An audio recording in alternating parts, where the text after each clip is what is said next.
नमस्कार. आरोग्यशाहीमध्ये मी वैद्य नमिता आणि मी वैद्य भाग्यश्री आपलं स्वागत करतो. आरोग्यशाहीतला आजचा दिवस आहे आहाराचा. भावा बहिणीमधल्या निरागस प्रेमाची आठवण करून देणारा उत्सव म्हणजे आजचा रक्षाबंधनाचा दिवस.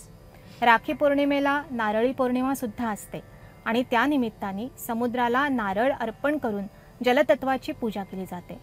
पृथ्वीवरचा कल्पवृक्ष असं ज्याला म्हटलं जातं त्या नारळाच्या झाडाचं फळ हे श्रीफळ असणारच की.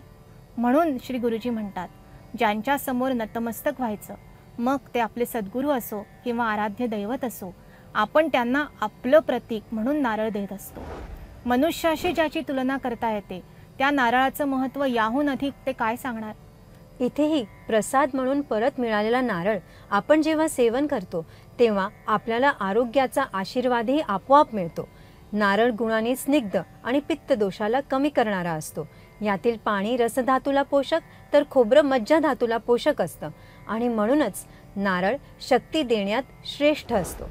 नारळी पौर्णिमेला तर घराघरामध्ये नारळी भात केला जातोच, पण एरवीही रोज स्वयंपाकात नारळ वापरणं उत्तम होय. ओला नारळ खवला किंवा किसला तर भाजी आमटीत वरून टाकता येतो. ओल्या खोबऱ्याची चटणी जेवणाची चव वाढवते.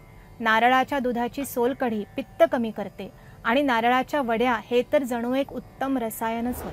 मध्यंतरी खोबऱ्यालाही बदनाम करण्याचा प्रयत्न झाला.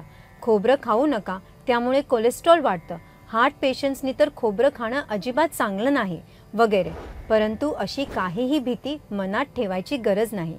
योग्य प्रमाणात स्वयंपाकघरात खोबऱ्याचा नियमित वापर हे आरोग्याला मदतच करणारं असतं. मग आरोग्याची श्री देणाऱ्या श्रीफळाचा आजपासून आहारात समावेश करणार ना. आहार आणि औषध यात फरक न करणाऱ्या आयुर्वेदाने आहारासंबंधी केलेलं मार्गदर्शन ऐकण्यासाठी पाहत रहा आरोग्यशाही लोकशाही मराठीवर.